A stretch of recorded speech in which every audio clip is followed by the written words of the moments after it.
இன்னைக்கு நம்ம ரட்சிக்கப்பட்டு ஞானஸ்தானம் வாங்கி அனுதினமும் சபைக்கு வருகிற நம்ம ரட்சிக்கப்பட்ட தொடக்கத்துல கர்த்தரோடு ஒரு நிறைய உடன்படிக்கை செய்திருப்போம். ஏசப்பா, என் வாழ்க்கையில எவ்வளவு கஷ்டம் வந்தாலும் எவ்வளவு நஷ்டம் வந்தாலும் நான் எதை இழந்தாலும் நான் உங்களை இழக்க மாட்டேன் ஏசப்பா. வியாதியோ வறுமையோ கிறிஸ்துவனுடைய அன்பை விட்டு பிரிப்பவன் யார் அப்படின்னு சொல்லி சோ நம்மளும் தீர்மானத்துல இருந்திருப்போம். ஆனா இன்னைக்கு ஒவ்வொருத்தரும் நம்முடைய சுய இருதயத்தை ஆராய்ந்து பார்க்கிறோம். இன்னைக்கு நம்ம சொன்ன தீர்மானத்துல நம்ம நிக்கிறோமா அப்படின்னு சொல்லிட்டு நம்ம ஒவ்வொருத்தரும் நினைக்கணும், யோசிக்கணும். சோ நம்ம சில நேரம் என்ன பண்றோம், கர்த்தரை பிரியப்படுத்துறதுக்கு ஓடிக்கிட்டு இருப்போம்.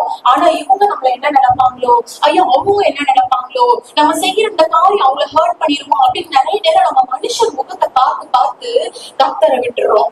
அவருடைய முகத்தை நோக்கி பார்க்க நம்ம மறந்துடுறோம். இயேசுடைய தாயாகிய மரியாளும் சீஷரும் கடைசி நேரம் வரைக்கும் இயேசுடைய பாதத்திலேயே கீழேயே நிக்கிறாங்க. பேதுரு வாக்கு கொடுக்குறாரு, ஏசப்பா எல்லாரும் இடரல் அடையட்டும், நான் இடரல் அடைய மாட்டேன், நான் உங்களை பின்பற்றி விடுவேன் அப்படின்னு சொல்லிட்டு பேதுரு சொல்றாரு. ஆனா அவர் பாருங்க, இயேசு சொல்றாரு, சேவல் போகிறதுக்கு முன்னாடியே நீ 3 தரம் மறுதளிப்பாய் அப்படின்னு சொன்னாரு. அதே மாதிரி ஒரு மறுதளித்து போனாரு. அதுக்கப்புறம் பின்பு அவர் மனக்கசத்து அழுதாரு அப்படின்னு நான் பாக்குறோம். ஆனா யோவான் பாருங்க, அவர் அப்படி போகல.